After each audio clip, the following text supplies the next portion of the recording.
I'm your host, Bill. We are approaching my favorite time of the year, and that time coincides with toe meeting leather as we kick off the color and pageantry of college football. Welcome to the channel as we preview the 2026 season, offering our preseason top 25 along with some potential breakthrough teams and our preseason All-America team. Now, traditionalists that we are not in appreciation of the direction the game is going right now. And buddy, Keith Jackson would not be happy about it.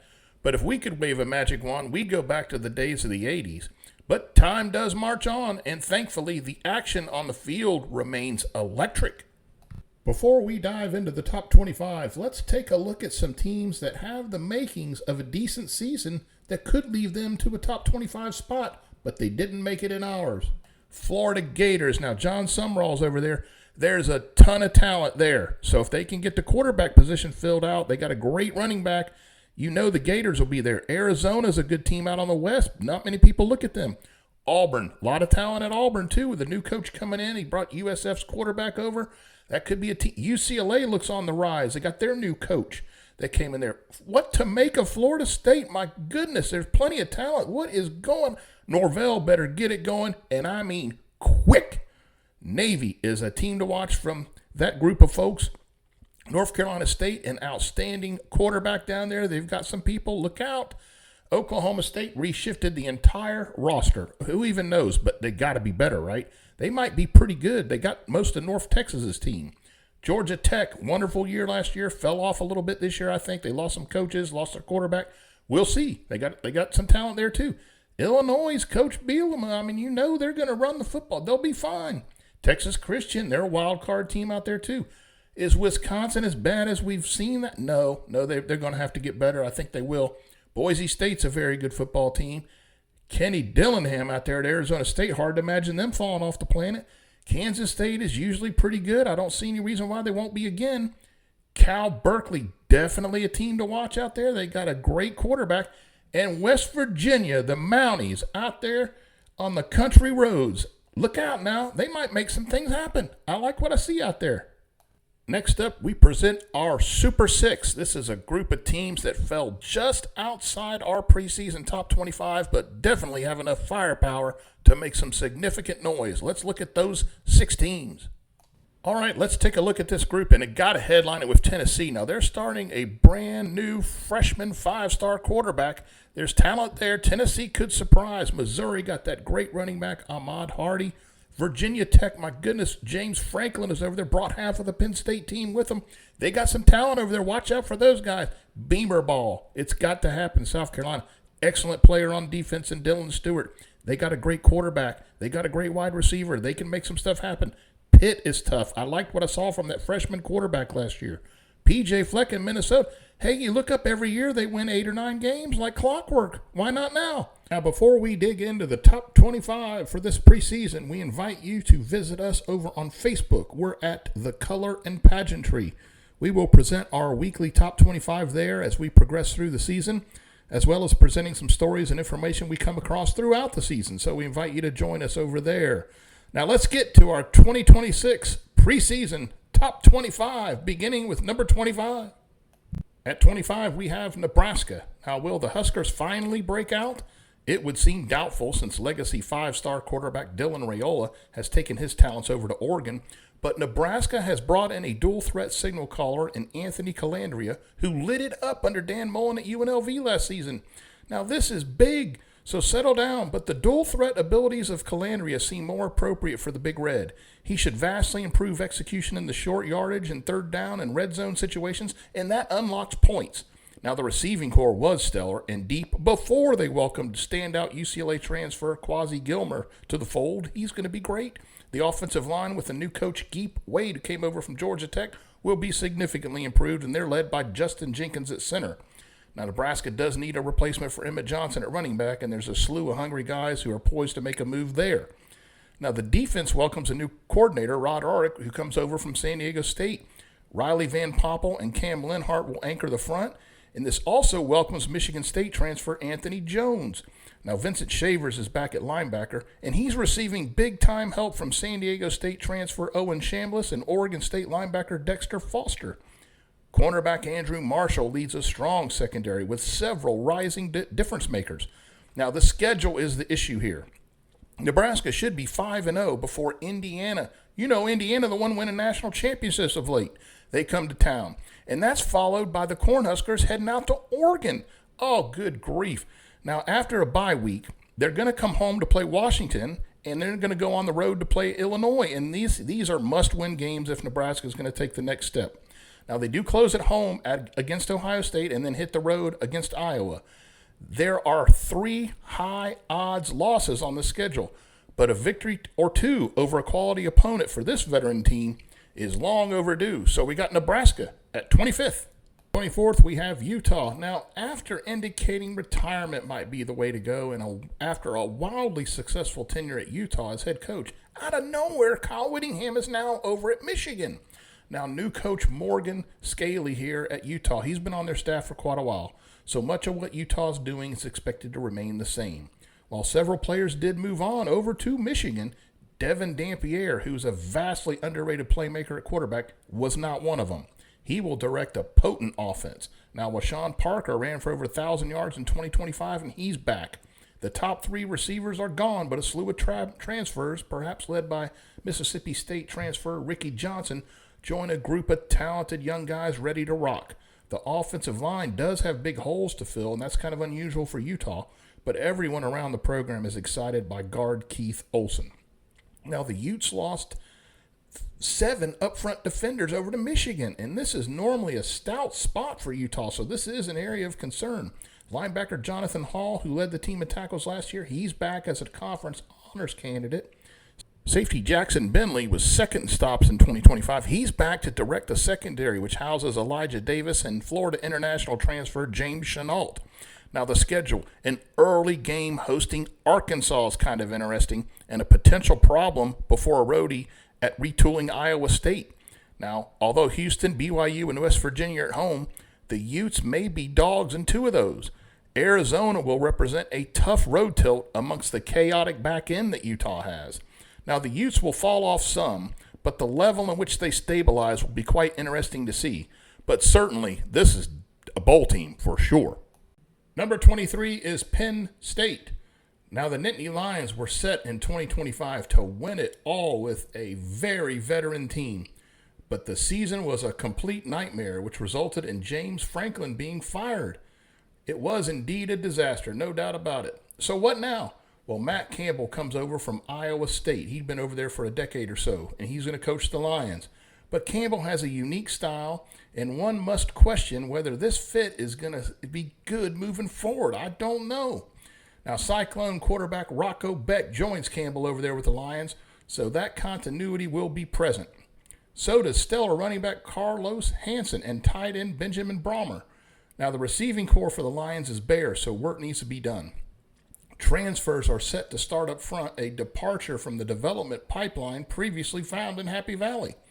Now, the once raucous defensive unit, old linebacker U, lost the top 5 tacklers from a year ago. Davian Collins, the top returning tackler, he does lead a secondary that has great promise, but a slew of transfers will litter the front end, which is not typical there in Happy Valley. Good news for Penn State is the schedule is not at all daunting.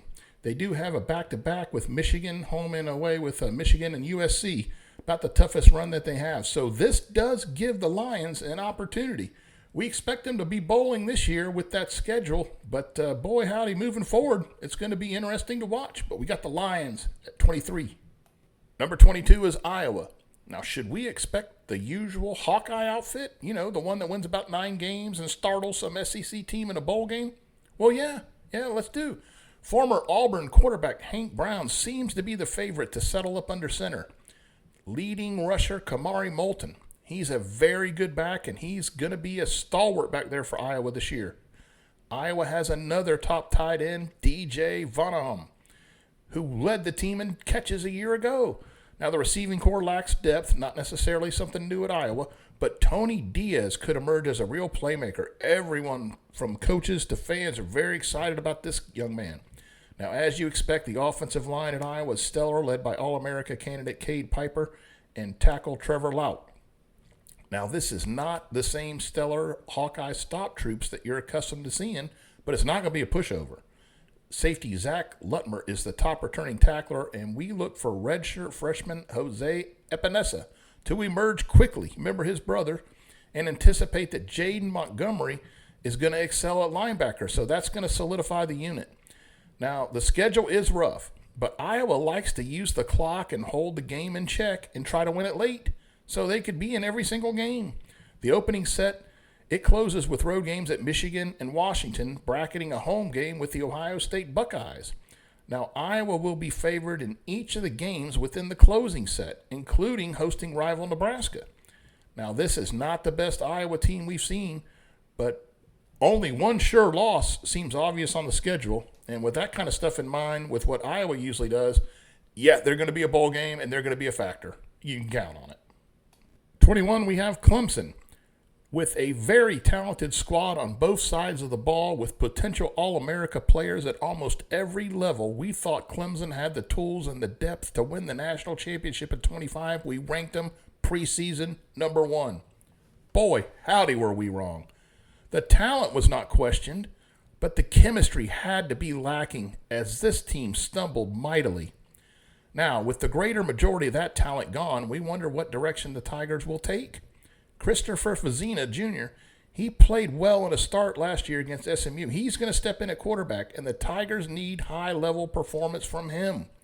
There are adequate plans at running back, but a pair of top receivers, TJ Moore and Bryant Wesco, are where Fazina will turn, and these guys are great players. The line loses star power from 2025 and starts anew up front offensively. Now, Clemson lost a ton on the stop side, but they're going to be tough again. Defensive end Will Helt will be the man on the edge, and All-America player Sammy Brown patrols the weak side linebacker spot. Ashton Hampton and Jerome Carter look to lead a formidable secondary, so the defense is stacked and ferocious again for the Tigers. Now, in the season's first segment, Clemson travels to LSU to open. That's a tough one.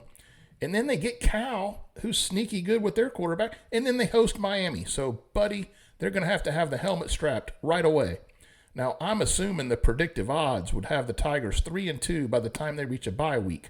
However, after that, the schedule does ease. Virginia Tech is in Death Valley before Clemson goes to Florida State at what seems like a very critical game. Georgia Tech, now they're seemingly down from their great 2025 team. They come to Death Valley and rival South Carolina. So Clemson is seemingly descending, but their record could be really pretty good. And Fazina is critical in so many ways at that quarterback position. We think Clemson is going to be a little better than most people think. At 20, we have the Washington Huskies. Now, there are many people across the country that see the Huskies as a dark horse candidate to make some real noise in 2026, and we can certainly see the intrigue. Much of the optimism centers around stellar quarterback Damon Williams Jr., who could sneak into Heisman consideration. We will note that he did try to get away from the Huskies and go somewhere else, but he ends up back there, and we'll see how he's received with his teammates. But I think it's going to go okay. The running back room lacks experience. They're looking for somebody to step up. But 2 of the top 3 pass catchers from 2025 return. Now, John Mills is an excellent player. He's going to lead the offensive line, which is very experienced. Defensively, the 2 top tacklers returned to the unit, led by linebacker Zari Alexander and safety Alex McLaughlin. Now, up front, the Huskies are young pups, and that's not a good thing. But Washington's been recruiting well, and Jed Fish has got him where he wants him, so we're not too concerned. Now, the opening set includes with home games against Minnesota and Iowa. These games bracket a road game at USC. Those are 3 tough football games right there, so we'll see how that's going to be very telling. Now, the back end opens at Nebraska in what seems to be a critical conference game, closes with Indiana at home and Oregon on the road. My goodness, that doesn't look very well. Now, for the Huskies to reach the upper echelon of the Big Ten, Williams is going to really have to carry them. We think they have a lot of talent and can make some noise. The schedule is a bit rough.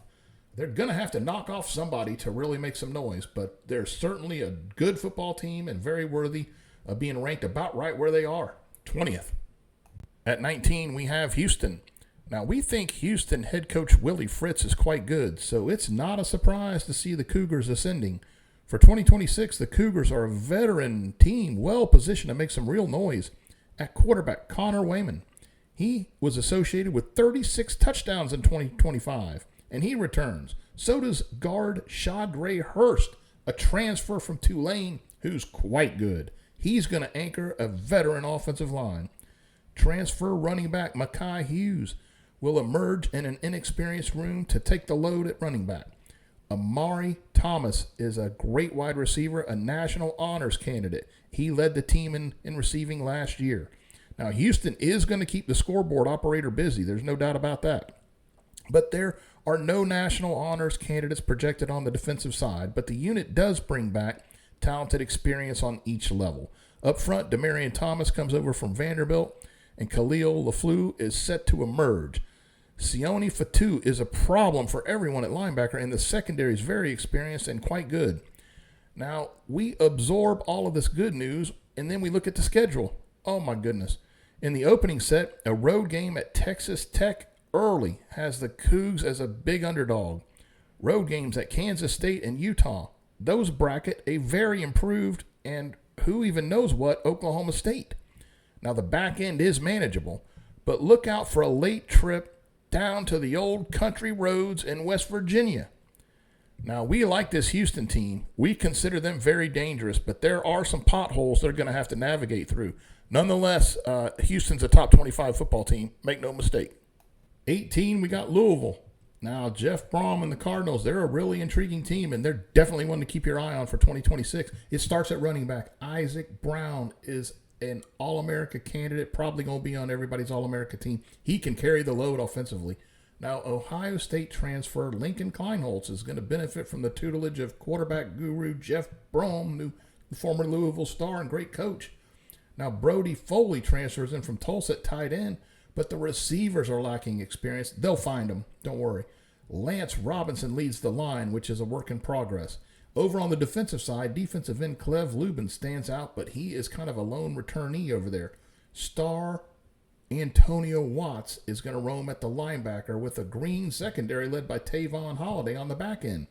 Now, Louisville has some dangerous pieces, but in our mind, the schedule is more difficult than it appears.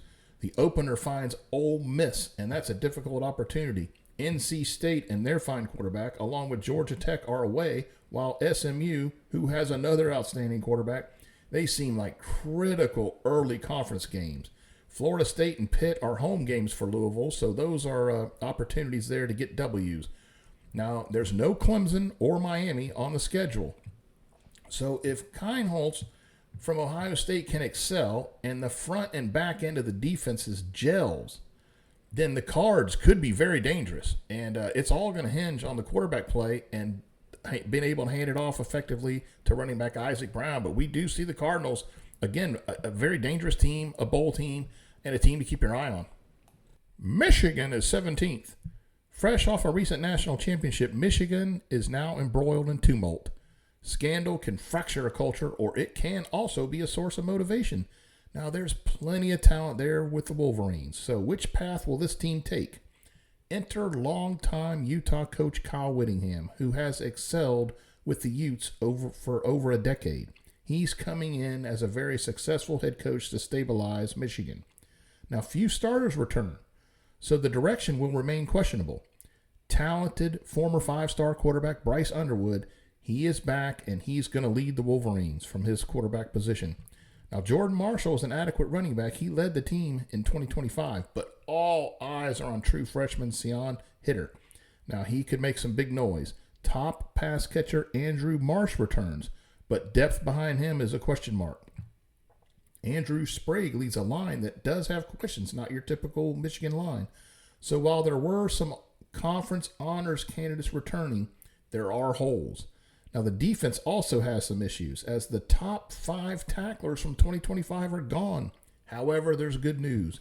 Defensive end John Henry Daly and cornerback Smith Snowden come over with Whittingham from Utah, and both are stellar players, honors candidates. So is corner Jair Hill, who is the Wolverines' top returning tackler. He's back. Now, getting a look at this schedule, Home games with Oklahoma and Iowa are in the opening set, and a home game with Indiana in the middle of looming road trips to Oregon and Ohio State are on the back end. There are seemingly at least 3 losses here, and that assumes Michigan settles in under Whittingham. Now, it would seem the future is bright there at Ann Arbor, but a rocky beginning could be on the plate here for Michigan. Going to be interesting. Like with so many other teams, it's going to be really interesting to see how this plays out. But we think there's some road bumps there with the Wolverines. At 16, we have Texas A&M. Long known for a tenacious defense, in 2026, we expect the Aggies to excel offensively. Talented Marcel Reed returns back at quarterback, and he has stellar All-American candidate Mario Craver at wide receiver to lead a very deep room. Reuben Owens returns in the backfield to complement the passing game. In comparison to recent A&M standards, the line looks down a bit, but don't be so sure, as the Aggies welcome some talented transfers who will be emerging with veteran players to get things going there. 3 of the top 4 tacklers return from last season, a core for the Aggies to work around.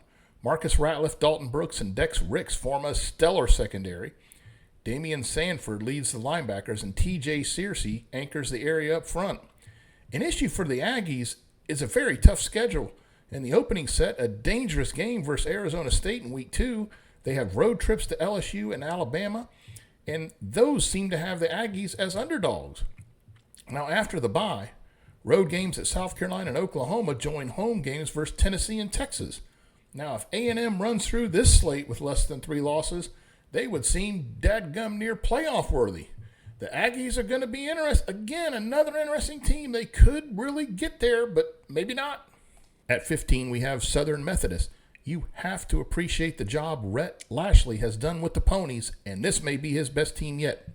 The excitement centers around quarterback Kevin Jennings, a Heisman sleeper who is much more talented than most know.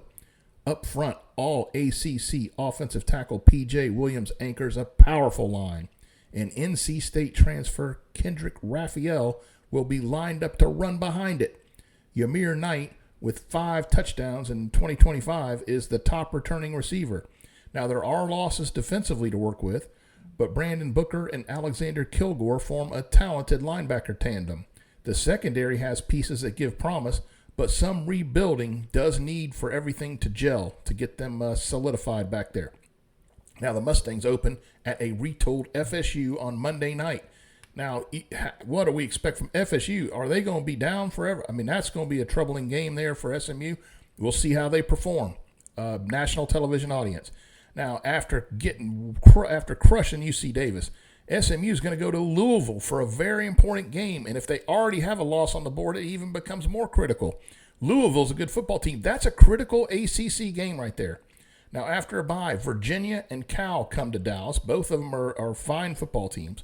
And SMU's been good at home. Now, they do have a home game against an emerging Virginia Tech, which could be trouble, and they do have a road game against Notre Dame, preseason top 5 across the board, to end the season. Now, Jennings can carry SMU pretty far, so if the Mustangs can win some of these close ones, particularly early, they could well be in the ACC championship game. Who knows? And they could be a potential playoff team. The Ponies. 14, we have Alabama. After the eye-opening loss at Florida State to open the season a year ago, Alabama righted itself pretty doggone well. But as we approach 2026, are the Crimson Tide at a crossroads? Not likely. Kalen DeBoer is a really good football coach. But Alabama's got some explaining to do. Now, Alabama's going to have a new signal caller. Austin Mack and Keelan Russell are waging battle. We kind of sense Russell will get the nod, at least initially, but the position does not appear to be as strong as it has been in recent years. The running backs are limited in experience but are talented. However, the line, led by talented sophomore Michael Carroll, is seemingly a bit below recent Alabama standards. The good news is stellar wideout Ryan Coleman Williams will be the top aerial target for whoever does win the quarterback spot. Defensively, the secondary is a strength, led by All-America candidate Xavier Brown and free safety Keon Sabb. Those 2 guys are fantastic players. Outside linebacker Yanze Pierre is poised to be Alabama's next defensive play wrecker. Now, the line is inexperienced, and big things are expected from USC transfer Devon Tompkins. Okay, looking at the schedule, a revenge home game in week 3 against Florida State will be the tone setter, quickly followed by a dangerous SEC pair of games with South Carolina and very much ascending Mississippi State. Then Georgia, Tennessee, and Texas A&M close out the first set of schedule. LSU and Auburn bracket the final 4-game set. This is a tough slate for a team lacking a veteran presence behind the center, and that the Crimson Tide that they're accustomed to. Ty Simpson was a better player than people think. Even so, we feel like Bama's going to approach that 10-win area and likely be a candidate for the playoff. At 13, we have the Southern California Trojans. The seat that seems to be warming up out in Los Angeles is that of USC head coach Lincoln Riley, whose tenure has not met expectations associated with his arrival. That's just how it is. But this may be his best team since taking over, and a playoff berth is well within reach. Jade Maeva, 24 touchdowns, 10 interceptions, returns at quarterback. He's a great player. He is underrated nationally, and his 2 top rushers return. Now, USC needs to retool a wide receiver, but they do welcome in North Carolina State transfer Terrell Anderson to work with Tanook Hines, who's an emerging star there. Now, the line, led by Alani Noah, has very good promise. Former Texas Christian coach Gary Patterson comes over to run the stop side. Several top tacklers from 2025 return, led by middle linebacker Desmond Stevens. Defensive end Cameron Crawford sets the tone up front, and Jaden Walker mans the weak side linebacker spot. The secondary is very strong, led by Marcellus Williams, enhanced by Iowa State transfer John Tez Williams. Now, USC should be 4-0 before hosting Oregon and Washington and then traveling to Penn State. It's a rough patch of games there. Now, in the second set, Ohio State comes out to Southern Cal before the Trojans go on the road to face Indiana and then crosstown UCLA. Now, the Trojans really need to win a big game as a dog to catapult themselves into the playoff, but this is a talented team, and that can happen, and it kind of needs to for old Lincoln Riley. At 12, we have LSU. Well, the Lane Kiffin saga is over, and Kiffin has landed with the Bayou Bengals. Now, with LSU underachieving last year, the overhauled roster Kiffin has developed has LSU with tremendous upside. It starts right at quarterback with Arizona State transfer Sam Leavitt. He's a great player, and he's got a chance to be among the nation's best. The Tigers have All-America candidate at tight end in Trey'Dez Green, and that'll be somebody for Leavitt to target. But the returning experience in the wide receiver room is kind of non-existent. Now, enter Florida transfer Eugene Wilson, a fleet-of-foot playmaker, and along with Jackson Harris from Hawaii, they could form a nice tandem there. Harlem Berry and Caden Durham both return at running back. The line will be led by Colorado honors candidate tackle transfer Jordan Seaton. He's a massive player. He'll do fine. Now, the defense is not Kiffin's game, but the unit could be pretty good. The defensive unit starts with Ole Miss transfer Princewell Umanmielen. He's a future NFL draft pick. He jumps in over at outside linebacker, and he's going to join Tennessee transfer Jordan Ross up front on the line. Now, Whit Weeks is an All-America candidate at linebacker inside, and he's going to join another Ole Miss transfer, T.J. Daugherty. Now, the secondary is experienced and decent, led by corner P.J. Woodland. Now, Kiffin will need to have his team buckled up early as a smarting group of Tigers from Clemson show up Labor Day weekend. Now, a trip to Ole Miss in Week 3 has the old hide the women and children feel to it in a fight sense, because that is when LSU shows up. That's going to be a nationally televised, wide-open game there. Everyone will have their eyes on it. A&M and Auburn are also in the opening schedule set, and those are a pair of tough games. Now, LSU closes the schedule, hosting Alabama and Texas, and then they got to hit the road to Rocky Top and Arkansas. That's a border war. Don't discount that football game. That schedule could be worse, but it's pretty bad. But if Sam Leavitt can excel at quarterback under Lane Kiffin with the high-powered offense, the Tigers have the talent to, guess what, reach the playoff. At number 11, we have Brigham Young. Now, the Cougars are often underestimated, but they are a legit team capable of challenging for not only their conference national championship, but a heck of a run in the playoff. Now, Brer Bachmeier returns a quarterback, and he presents plenty of problems for opposing defensive coordinators. Standout running back L.J. Martin returns after rushing for over 1,300 yards a year ago. But the top pass catchers from 2025 are gone, so work needs to be done there. All Big 12 player Bruce Mitchell anchors the Big Uglies up front for BYU. They'll be a fine unit.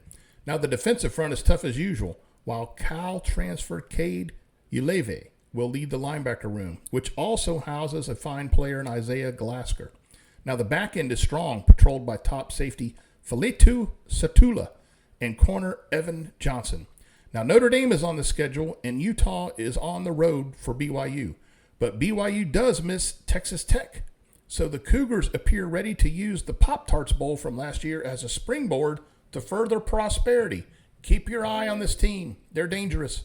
Before we get on over to the top 10, let's take a look at the players on our preseason first and second team All-America teams. We're going to begin with the specialists.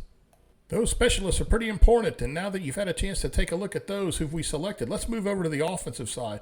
This team is led by Jeremiah Smith at Ohio State. He is just a fantastic receiver. He's a man among boys out there. He's liable to be the first pick in the NFL draft. He's just fantastic. A lot of great receivers. Malachi Toney, Charlie Becker over at Indiana, Mario Craver at Texas A&M, Cam Coleman, the Auburn transfer at Texas. Big things there. A lot of great players in that position. Some good tight ends out there, too. You see Trey'Dez Green from LSU. He's kind of the consensus number one guy, but some great players. And then on the offensive line, Carter Smith dominated for Indiana. And Trevor Gooseby there for Texas is really good as well. And, of course, Iowa is well represented, as they usually are. You like Caden Green over at Missouri at tackle. And then there's the Jordan Seaton, who we talked about over at LSU, the Colorado transfer. Great player. Did you guys see Trinidad Chambliss down the stretch? I thought he played outstanding football. I'm excited to see what he can do. I think he's just outstanding. And we know Julian Sayin over at Ohio State. There's some other great players here. We talked about Sam Levitt over at LSU. There's some other great players, Dante Moore of Oregon, who could fit in here. The running backs, we've got at least two outstanding ones. And, Isaac Brown there and Jaden Ball at Florida are really, really good players as well. So there's a lot of guys who could easily be on here. These are just the ones we settled on, but these are some great players you want to keep your eye on as we approach the season. As we move over to the defense, we just find a ton of talent. Let's look at this outside linebacker position. Colton Simmons over at Texas. We talked about Princewell earlier with the LSU preview. Sammy Brown at Clemson, fantastic player. Great players in there. Dylan Stewart has been wrecking havoc for South Carolina on the defensive end there for years. That's a great player. The tackles are worth noting in here. Amari Washington from Oregon, Tyreek Tucker from Indiana, A.J. Holmes at Texas Tech. You'll notice Texas Tech has got a lot of players on here. So does Oregon. These are two teams that are really going to be outstanding defensively. Linebackers are really full. You see Sammy Brown there. We talked about him. Xavier Atkins from Auburn, Isaiah Jones from Indiana, Ben Roberts, Texas Tech, Whit Weeks, LSU. We got some great players in there. In the secondary, Leonard Moore at Notre Dame is outstanding. KJ Bolden over at Georgia, just some great players in there. Zabian Brown at Alabama, we talked about. Kelly Jones at Mississippi State. They're a very much improving team over there at Mississippi State. So great players on this defense. These are guys you want to watch. Many of them are going to be going to the NFL. Just a great group, and it's going to be some exciting football. Okay, folks, so you got to look at our preseason 2026 All-America players. What a fine group. Looking forward to watching all of them. Number 10, Oklahoma. Now, the Sooners were fierce on defense last year, almost expected, under head coach Brent Venables, who's well known for his defensive coaching innovation. They had quarterback John Mateer, and they were rolling, and things looked really good till a dreadful day at the Cotton Bowl. Now, in 2026, Oklahoma remains stout on the defensive side of the football. Tackle David Stone anchors things up front. He's got help from big nose tackle Jaden Jackson. The top two tacklers from a year ago, Kip Lewis and Owen Henneke, return at linebacker. The secondary is very good with some great players. The defense will be strong. Now, Mateer's the key offensively. He returns his top rusher along with standout receiver Isaiah Setegna at wideout. Now, that's a fine group of people to work with. Hayden Hansen transfers over from Florida at tight end. Now, the big uglies are up front are much better than people think. Listen, folks, OU has a chance to be really scary. A trip to Michigan. They got Michigan last year, you remember. I think OU wins that game, but then comes a trip to Georgia, and that's where an opportunity presents itself. If you can get the Bulldogs, you're really cooking. But after a week off, they have the Red River rivalry against Texas, and they got a SEC slate that's tough with home games with A&M and Ole Miss and a trip to Florida, which is always difficult. Now, the schedule could certainly be worse, but it's a tough one. Oklahoma's a really good football team. We got to keep our eye on them. They're one of the teams I think that could really make some noise. Boomer Sooner. At number 9, we have Texas Tech, a team to watch for sure. Now, if Texas Tech was able to bring in former Cincinnati quarterback Brendan Sorsby, they would likely be a for sure top 5 team, but that saga has not gone the way of the Red Raiders, so sophomore Will Hammond will start under center. Hammond is coming off an ACL tear, so we'll see how good he is in terms of health as we get the season going. But he's going to have a strong line to work behind, led by Sheridan Wilson at center. Cameron Dickey's a returning rusher. He had 1,000 yards last year, and potential All-American tight end Terrence Carter Jr. is a bona fide weapon. The receivers are an emerging group led by Coy Aiken. Now, the Red Raiders will be an absolute force defensively, led by an actively aggressive linebacking core. The All-American standouts include Ben Roberts, John Curry, and Kansas State transfer Austin Romaine. They're all honors candidates. Corner Bryce Pollock, another national honors candidate, anchors the secondary. And the defensive front is led by defensive tackle A.J. Jones, who is almost a consensus All-America player. Now, there is talent everywhere there. So let's look at the schedule. It would seem to indicate that the Red Raiders would be favored in every single game. So with that stellar defense, this team is positioned to be a real dark horse candidate for the national championship. That, of course, provided that quarterback Hammond has got it going on the offensive side. But watch out for Texas Tech. That's for doggone sure. Number 8, we have Ole Miss. Well, the circus of Lane Kiffin is over and he's out. But Ole Miss remains, at least for now, a really, really good football team. Trinidad Chambliss will be back at quarterback, and he ended the season last year just throwing darts. Man, he looks good. We have a running back in Keywan Lacey on our preseason All-America team. He's an outstanding back. Deuce Alexander's their top returning wide receiver, but there's help, including a pair of transfers from Syracuse and an emerging 5-star player they feel in Caleb Cunningham. Now, the line suffered some losses, but does get help, including a transfer from Arkansas.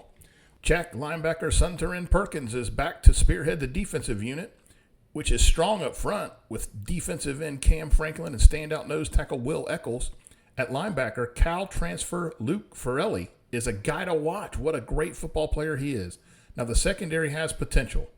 Now, looking at the schedule, a dangerous opener against a much better than everyone thinks Louisville team will be a tough road to hoe there.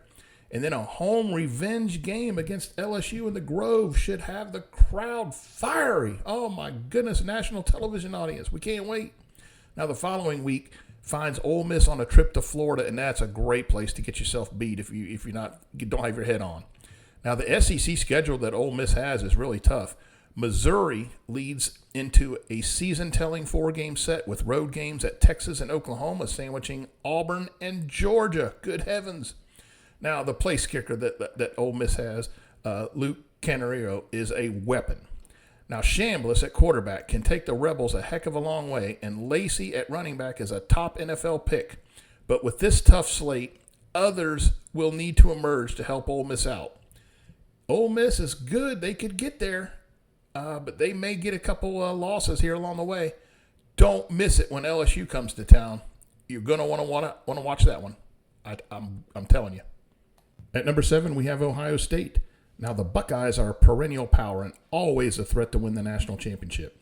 Over the last several years, more often than not, they've been about as good as anybody.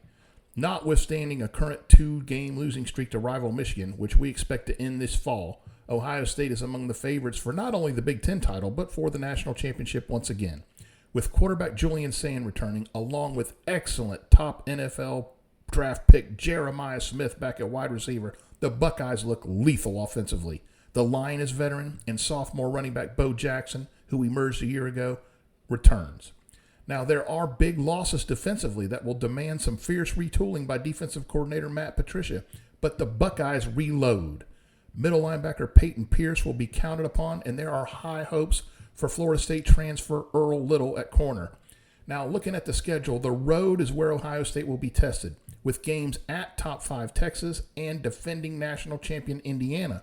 Within the conference, the Bucks also visit USC in Iowa. Now, Ohio State has the pieces, and they could be clicking by the season's end, but we just think there may be too many pitfalls for the Buckeyes to make it all the way this year. But again, as we said, they're about as good as anybody. At 6, we have Notre Dame. Now, the consensus is that Marcus Freeman is a very good coach, and we concur. Now, we really did not appreciate the Fighting Irish sitting out a bowl last year, and that kind of action often results in some bad karma. However, when evaluating this Notre Dame team, it's impossible to think the Irish will not be a top candidate to win it all. C.J. Carr returns at quarterback and should improve on his stellar numbers from a year ago. Somebody needs to step up as a rusher, and beyond Jordan Faison, the receiving corps is inexperienced. However, Anthony Knapp anchors the Big Uglies, which Charles Jaskow has joined.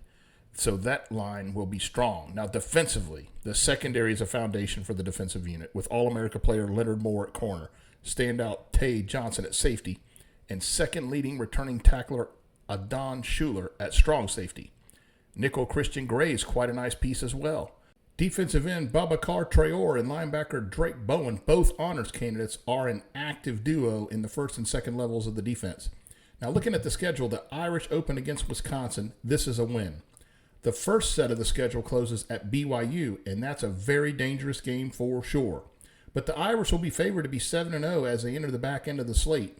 SMU visits late, but a contest November 7 in South Bend against Miami will be epic, and it will determine seeding for the college football playoff, which the Irish have the ability to win if elevated play from inexperienced backs and receivers can emerge. The defense is salty. Looks like a good time for Notre Dame. Don't count them out. Number 5, we have the Texas Longhorns. Now, Arch Manning has grown up and stepped beyond the pedigree. A threat to run or pass, Manning is lethal for opposing defenses. Now, running back Hollywood Carruthers, who dazzled folks over at NC State last year, he comes over to Texas as running back. The receiving corps is lethal, with Longhorn stalwart Ryan Wingo joining heralded Auburn transfer Cameron Coleman. Up front, the Horns have Trevor Gooseby, a standout on the offensive line, joined by Brandon Becker, a couple of great players. Defensively, the unit looks very strong. Defensive end Colin Simmons is a consensus All-American player up front, and tackle Hero Kanu is top level as well.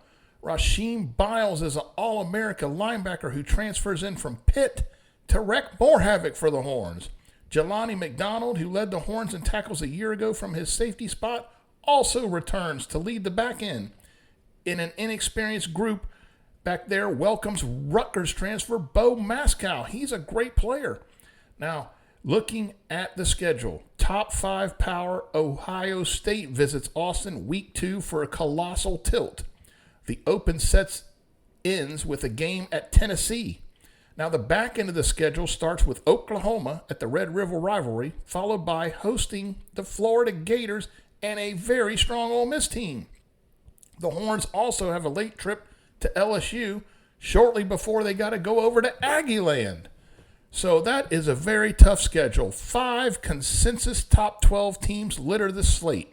But even with a hiccup, the Horns seem playoff bound, and they have the veteran pieces and a guy named Manning to travel that championship road.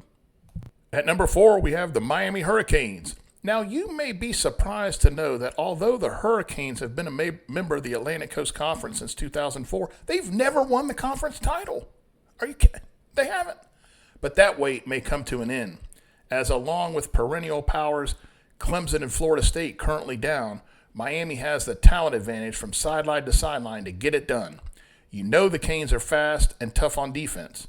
Up front, Ahmad Moten anchors, and he's joined by incoming Mizzou transfer Damon Wilson and Nebraska defensive end Keona Davis. Pieces have been assembled at linebacker, which include leading returning tackler Mohamed Torre. In the back end, Xavier Lucas leads, but watch future superstar Bryce Fitzgerald. Now over on offense, good heavens, extremely talented Duke quarterback Darian Mensah has transferred in. He looks poised to throw for at least 30 touchdowns. All-America candidate and future NFL star Mark Fletcher is back at running back, and the electric Malachi Toney. Have you seen this guy? He's an All-America player. He took the nation by storm a year ago. He leads a talented receiving corps. And guess what? The line's really good too. Folks, I don't think Miami sleeps through a conference cross-country trip to Stanford to open it up. So the Canes should be 4-0 before they travel to Clemson, where they will be favored. Now, they got a home game with rival Florida State and Pitt, and these precede road games at North Carolina before a big one at Notre Dame, which seems to be the only game Miami might play as an underdog. A playoff berth seems almost automatic, so Miami has a real opportunity to win themselves not only an ACC championship for the first time, but a national championship. At number 3, we have Indiana. Now, Coach Curt Cignetti has done the unthinkable by resurrecting a dead football program in Bloomington, not only having brought them into national prominence, but placing a national championship trophy in the trophy case. Wow. Now, recruits love what Cignetti is selling, so the Hoosiers are no flash in the pan. Now, first and foremost, Indiana will have to replace Heisman-winning quarterback Fernando Mendoza, and they've got TCU transfer Josh Hoover brought in to do exactly that. Now, up front, they're led by All-America tackle Carter Smith, and that offensive line is stout. Standout receiver Charlie Becker is back to lead a receiving corps, and it's bolstered by Michigan State transfer Nick Marsh, who, with the running back room, welcomes in Turbo Richard from Boston College. He's a great runner. Now, defensively, Tyreek Tucker and K-State transfer Chidi Obiazor and the talented linebacker crew of Isaiah Jones and Rolijah Hardy lead an aggressive defensive unit, which is particularly strong in the secondary, led by Jamari Sharp and Amari Farrell. Now, Indiana is obviously loaded. In addition, they got A.J. Harris transferring in from Penn State, as if they needed any other people. This is a good football team. The schedule is as favorable as it can get. They get Ohio State and USC at home. So it's going to come down to the performance of Hoover in the big games inside the college football playoff. Are you betting against Cignetti? He seems to know what he's doing. Don't count this Indiana team out, although it is very hard to repeat. I would kind of bet against it, but they'll be right there, trying awful hard to do it. Number 2, we have the Georgia Bulldogs. Now, under Kirby Smart, Georgia has become a national power and will be a bona fide contender for the national championship. And 2026 falls right in line. We see the Dogs as the leader of the clubhouse for the SEC, but they are a threat to win the college football playoff. There are many areas of strength, but let's start at quarterback with Gunnar Stockton. He's an underrated signal caller who shines big in big games. Nate Frazier, an All-America candidate, returns at running back. The line is strong, led by All-America center Drew Bobo. An area of concern for the Dogs might be the young but talented receiving corps that needs to come together. On the defensive side, sophomore defensive tackle Elijah Griffin will be counted on to anchor the line up front. Khalil Barnes transfers in from Clemson to jump in at star linebacker, and linebacker Raylan Williams is primed to become yet another All-America candidate for the Junkyard Dogs. Ellis Robinson and KJ Bolden are potentially All-America players in the secondary to help lead that area and dominate. Now, looking at the schedule, in the opening 7-game set, the biggest challenges are a home game with Oklahoma, a road tilt at Alabama, and a home game with Auburn. You know, that's the oldest rivalry in the South. So we got to look at those games. Now, the back end of the schedule finds those pesky Gators and a trip to national contender Ole Miss. Now, this SEC schedule is, of course, challenging, but it could be much worse. So if the Dogs can avoid a letdown and a slew of injuries, we find Georgia poised to sick 'em in the college football playoff. Number 1, we have the Oregon Ducks. Dan Lanning has been building at Oregon, and this team appears to be the highest elevation he's achieved so far. It starts with top quarterback Dante Moore, who bypassed the NFL draft to return to the Ducks. Now, Oregon returns talent in the running back room, but the wide receiver corps, also noting here All-America tight end candidate Jamari Johnson, is really explosive, led by Evan Stewart, the Texas A&M transfer who returns from a devastating knee injury suffered last year. The offensive line, led by Iapani Lalulu, is also very strong. Now, while the offensive prowess the Ducks have is impressive, Oregon will field a fierce defensive unit. Really strong up front, led by All-America defensive tackle Amari Washington, but housing players with All-America potential at each level of the defense.